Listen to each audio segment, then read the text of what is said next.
You know what I mean? They're just like, Being yeah, hurt. I am to collect what I must collect. So, but also I think it's also, to add to that, it's also the whole thing with, I guess, women here and women in Africa, and how we're supposed to be like divine until the day we are married.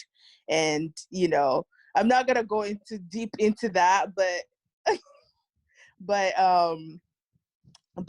think that also adds to the factor of like sexuality and things, and like just simply having sex in like in the diaspora and in Africa, and how that plays out, and how women, and we have this whole thing of being pure and being divine until we are bestowed to go to our husband's house. So I think that plays out in how like consent in Africa versus consent here. If that makes sense. I hope this makes sense. No, I feel like it definitely makes sense, right? Because we think about like, there's a standard, whatever the standard is, and like you keep to this standard, but this person doesn't have to keep to that standard, which is, it brings a very interesting question into play, because it's like, well, if I'm keeping to a standard and someone else isn't, like how is this happening? Like, am I doing it myself? Exactly. Like, they're obviously having sex and the women are not supposed to be. So who exactly are they having this sex with? Exactly, because then if we truly believed in that, it should then bring even more pain or something, or suffering on the man's head, because that obviously means that she didn't say she wanted to have sex with you. She's holding this purity, you know. And so I do think it is this idea of like, you know, that consent falls on the person to shout no. Like, no, it's your job to get a yes. It's not, you know, and if once you don't hear that yes, like, then it's a no. And I think, like, we have that idea of like, of also, once again, not believing women. So like, you don't really know what you mean, right? Everybody sees all those memes, right? And sometimes I go laugh, some of the memes I laugh, like, oh, women don't know what they mean or what they want. But we think about like, how does that actually play into how people do see women? Oh, if women don't know what they want, then obviously, even if she says no, that's not really what she wants, because she doesn't know what she wants. And so me as a man, I know what I want, and so I go after and I can conquer. And so it just creates this kind of like mind warp once again of like, oh, do I really trust myself and what I believe?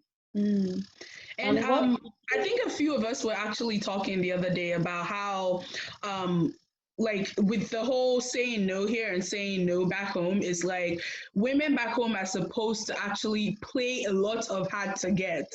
Exactly. And when we're not blaming any women, like, that's what you know, you're supposed to say no at least three times, you know. And like, so when you're really meaning exactly, wow.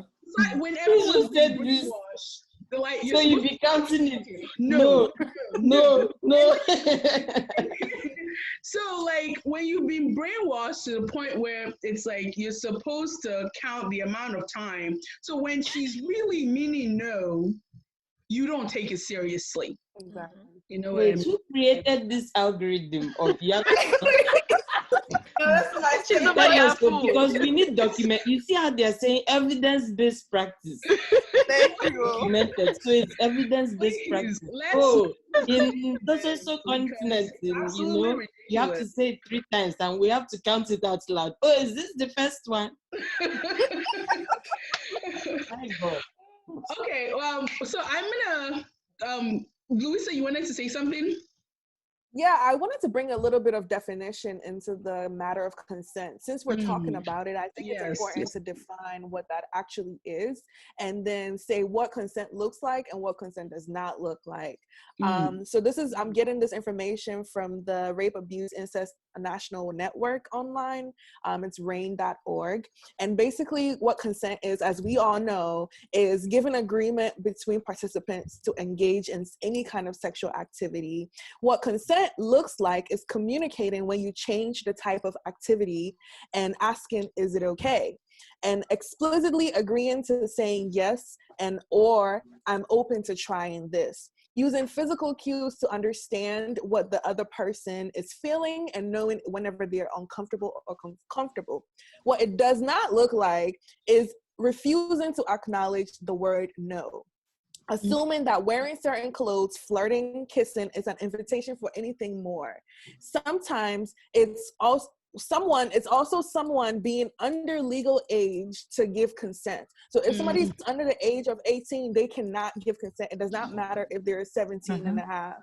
And also someone being incapacitated, I cannot say that word, because of drugs and alcohol, or pressuring somebody into sexual activity because of fear and intimidation. So if none of those things, if any of those things are present, you do not have consent to do anything. Like, exactly. Yeah. So I'm gonna move on to the next question here. Well, it's not really a question. This is actually a quote that I've actually gotten from a lot of my guy friends that grew up on the continent.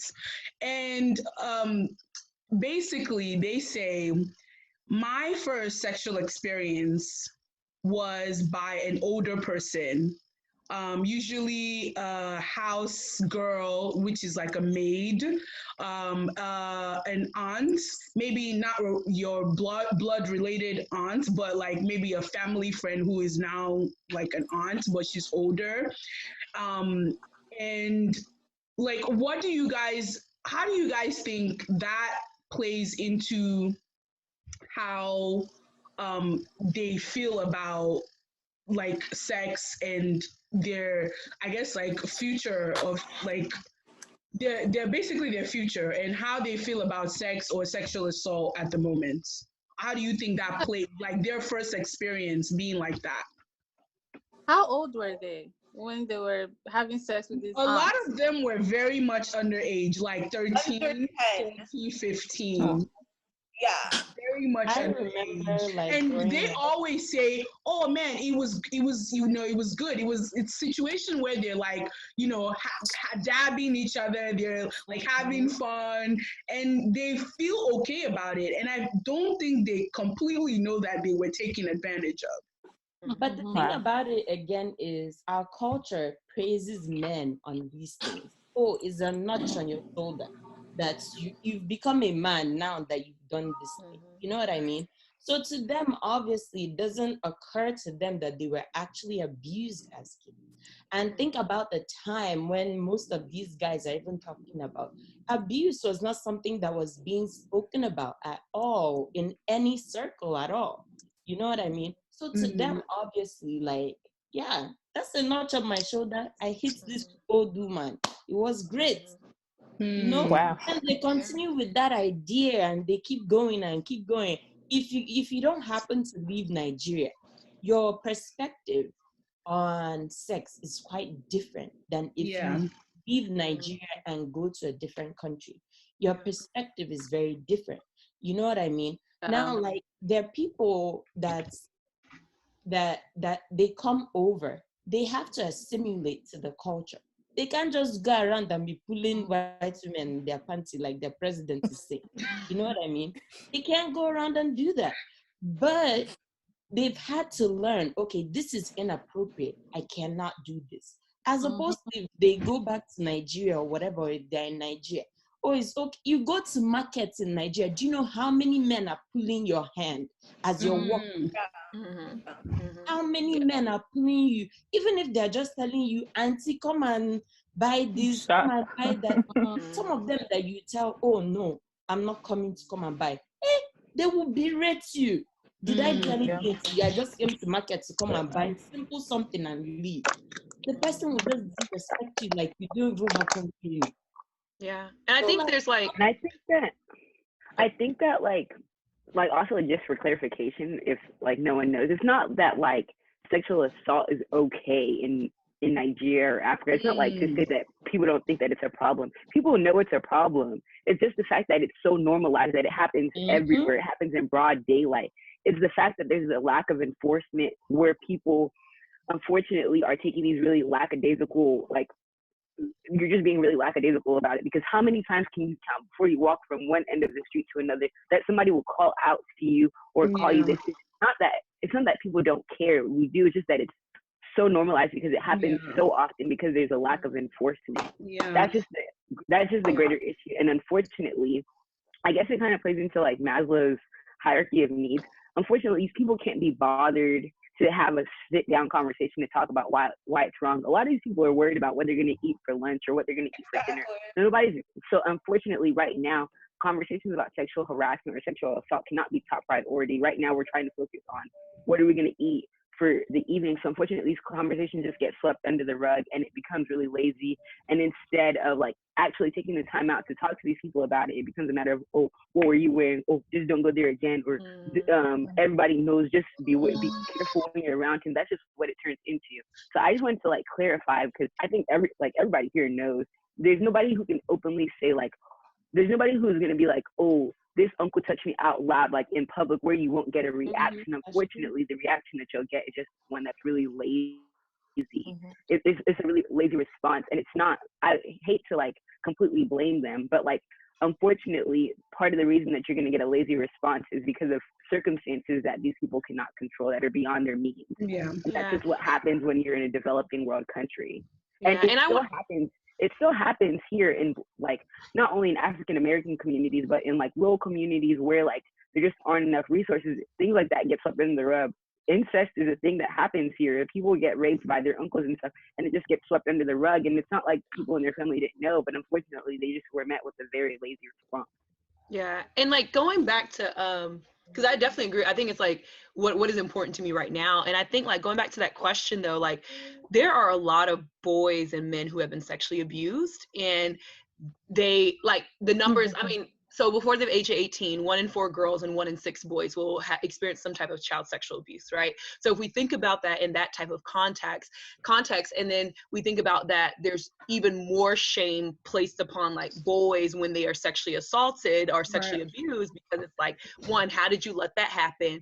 Oh, now you're gay, or well, that's okay, you know, it's a woman who did it to you, so it's not a problem, right? So we have all these other things. And so a lot of these boys, like when they experience the sexual abuse, they didn't feel good. They didn't feel like it's a notch on my shoulder. But then when they were exposed to other people who said, well, that's okay behavior, then it warps into, oh, okay, I should feel like proud about this. I should feel like this is something that I accomplished instead of something that's like really sad. Like, and I think we do like boys and girls a huge disservice on like how we even see child sexual abuse and how we even treat it. We treat it differently when it happens to a boy versus when it happens to a girl, and all of these things like that then does grow them to think, well, if I learned from a young age there were no physical boundaries, what point in my life was I supposed to learn that these physical boundaries, right? No one taught them to me. Someone violated my boundaries when I was 8. And so I just thought it was normal for boundaries to be violated. So I do think we have to think about it in a holistic manner, that like people don't grow up, we don't grow up in a vacuum, right? No one grows up and it's like, you were born, you're going to be an abuser. But it's like, how did we create a system and a society that then creates all of this mess? And I think to piggyback off of what Uche was saying, Dr. Uche, I think that this kind of behavior, especially when now globalization is so real and people are mixing and matching and moving to different places, they bring this same mindset and this same upbringing to the American society. And so even though we're in a mixing bowl or whatever they like to call it here, we're still isolated. Yes, and our melted, we're not really melted. We're more like a salad. You know, it's like there's still groups of tomatoes here. There's still groups of lettuce here. And within that society, they still perpetuate these behaviors. I mean, we've all heard, oh, African men are so aggressive. Why are they so aggressive in America, in the Western world? Because they never learned these physical boundaries, like Uche was saying, and brought that same behavior here, and still, for some reason, have not gotten the consequences of what that means in this particular society. I've heard stories where guys have been jailed and all of those things because they brought that here and somebody did not tolerate that and they dealt the consequences. But for the most part, these new age immigrants that are coming, actually not new age, immigrants that are coming here with certain behaviors, most of the time do not shed all of those behaviors off. And that's how we see the perpetuation of this kind of thing happen within our communities here and also back home.